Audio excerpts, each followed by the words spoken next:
Nasib tragis dialami Hendra alias Andes. Niat hati hendak melerai duel maut pembegalan di sebuah pasar duafa di Desa Lawe Rutung, Kecamatan Lawe Bulan, Kabupaten Aceh Tenggara.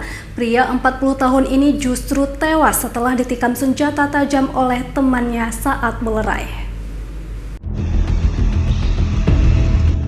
Peristiwa berdarah yang terjadi diduga dipicu akibat pembegalan terhadap pedagang sate yang berujung duel maut hingga satu orang tewas ditikam.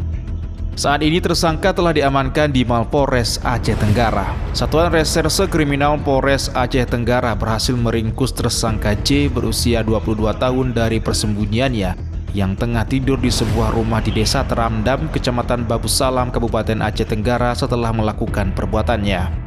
Kapolres Aceh Tenggara AKBP Bramanti Agus Suyono mengatakan kejadian itu bermula saat aksi pembegalan yang dilakukan oleh tersangka J terhadap pedagang sate bernama Teguh berusia 22 tahun hingga terjadi aksi duel maut di antara mereka di Pasar Duafa, Desa Lawe Rutung, Kecamatan Lawe Bulan, Kabupaten Aceh Tenggara. Tak lama kemudian datanglah korban Hendra alias Andreas berusia 40 tahun, warga Desa Simpang 4 Kecamatan Lawe Bulan. Ia berniat membantu melerai perkelahian. Saat itulah pelaku mengeluarkan pisau lalu menikam Hendra yang mengenai dada sebelah kanan, yang mengakibatkan korban meninggal dunia. Jadi melihat kejadiannya bahwa pelaku ini saat awal dia melakukan begal atau melakukan curah sampai dikenakan pasal 365 dan juga dia melakukan penganiayaan yang menyebabkan korban meninggal dunia, jadi dikenakan 338 junto pasal 351 ayat 3 KUHP.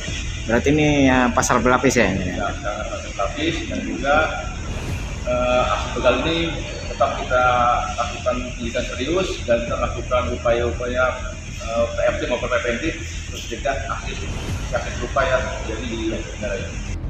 Saat ini tersangka telah diamankan di Mapolres Aceh Tenggara beserta barang bukti sebilah pisau dan 1 unit handphone hasil rampasannya. Dari Kabupaten Aceh Tenggara, Medi Arjuna, iNews melaporkan.